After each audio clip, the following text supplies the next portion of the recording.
Yo, what is up guys, it's Pedro here, and in today's video I'll be quickly going over the 12 undrafted free agents that the Washington Commanders signed and going over some of them that I think will be able to make the final 53-man roster. If you guys are new, make sure to subscribe for Washington and NFL content, that like button and that notification bell as well. It takes 3 seconds to do those 3 things and it helps out a ton. And check out Man to Sleep for the best sleep masks in the game. So this video will be quick, but I just want to go over some of these guys and if they potentially could make the roster. So they announced this yesterday, the final 12 that they have signed, and they signed 2 receivers, or no, actually more, but it's in different orders. So they signed, 5 receivers: Kazmir Allen, Zion Bowens, and then Jalen Sample, Mitchell Tinsley, who we talked about in a video, and then wide receiver Bryson Tremaine. And then they signed an offensive lineman in Mason Brooks. That was the only offensive lineman they signed. I heard on John Kine's podcast that they actually, were thinking about drafting him. So he's someone to watch. Maybe not to make the roster, but definitely a practice squad candidate. We have a quarterback in Tim DeMorat who threw like 56 touchdowns and close to 5,000 yards last year at Fordham. So, not a big name school, but he has a chance to, he's going to compete for that last quarterback spot. They have 3, they're going to probably keep 3 quarterbacks, and we know Sam Howell and Jacoby Brissett are 2 of them. The third one, who knows? Will it be him? Will it be Jake Fromm? And then you got Chase Bryce, who got invited to our mini camp. He'll be with us during mini camp and also with the Falcons, which is interesting to do that to yourself when you're kind of splitting up your time between 2 teams, and honestly it gives you slightly less of a chance at each team. But both those teams don't have great quarterbacks, so we'll see about Howell and Ritter, but he has opportunities at both teams. And then so that's the only quarterback they signed, but again, I think he has a shot to make the roster as a third QB. And then you got, 2 safeties in Xavier Henderson and then Kendall Smith as well. 2 cornerbacks, DJ Sturgis and cornerback Nick Whiteside. And then, am I missing anyone? We got a defensive end, Joshua Pryor. So 12 guys plus Chase Bryce coming in for a mini camp invite, and maybe a couple other guys. So guys I think have a chance to make the roster: Mitchell Tinsley as a 5th to 6th receiver. I don't think 2, I know a lot of people think 2 undrafted free agents could make the roster. I don't think that'll happen unless they keep 7 receivers.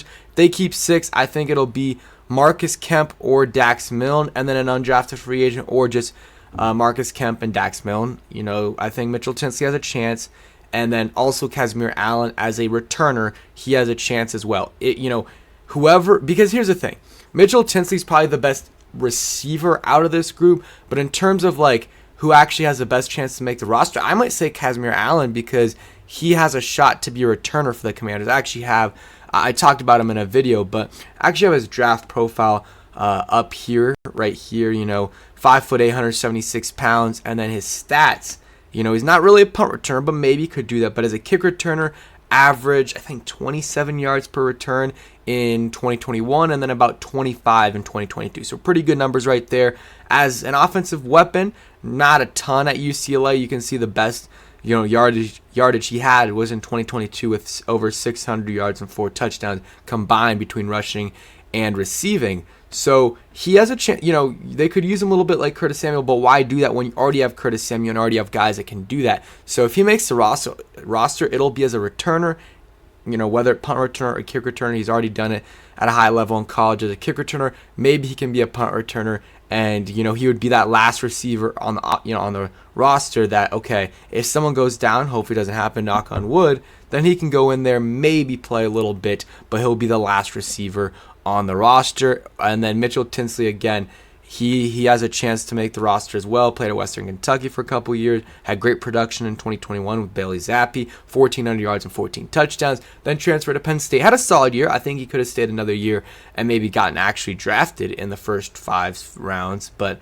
600 yards, 5 touchdowns, more of a possession receiver, but would probably play slot at the next level, and really didn't return much, returned a few punts.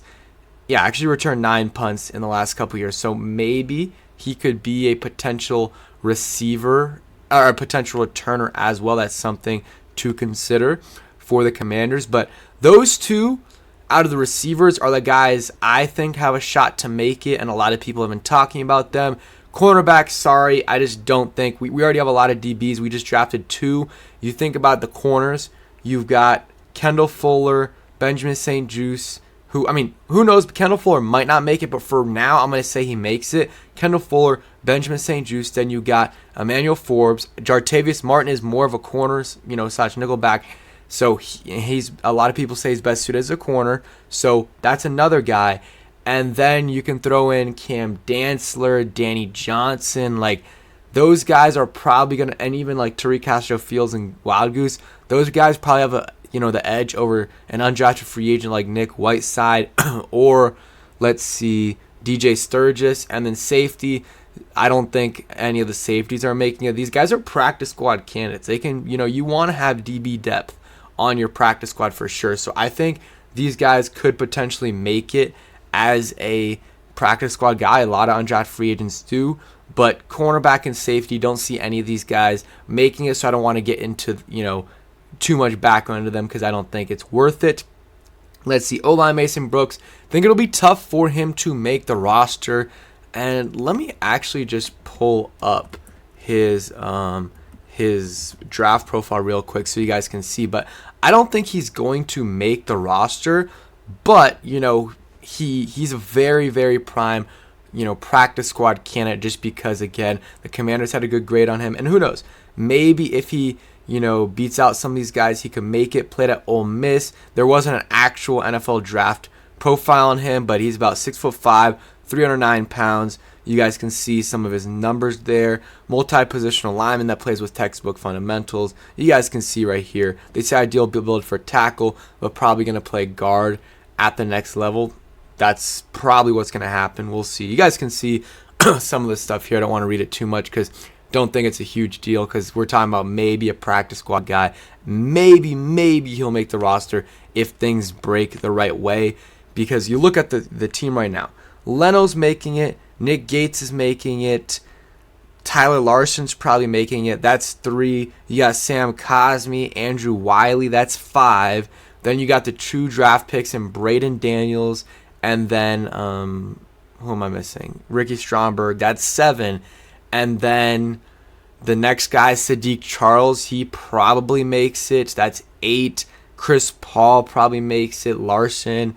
So it's tough, but if he has an outstanding camp, he 100% could make it for the Commanders. And I think that's it in terms of guys that I talked about. Yeah, and Joshua Pryor, don't think he's going to make it just because we already have a lot of guys that are kind of those fringe DN guys that, we had 2 7th-round picks last year, or in the last few years, we've had like a couple 7th-round picks in Shaka Toney, William Bradley King, James Smith-Williams, and obviously Shaka Toney's not going to make it, but, I think James Smith-Williams obviously going to make it, and they got Casey Tuhill, F.A. Obata, and then now KJ Henry, and then Andre Jones, who they drafted in the 7th round, is going to have an edge over someone like Joshua Pryor. And then real quick, some small news.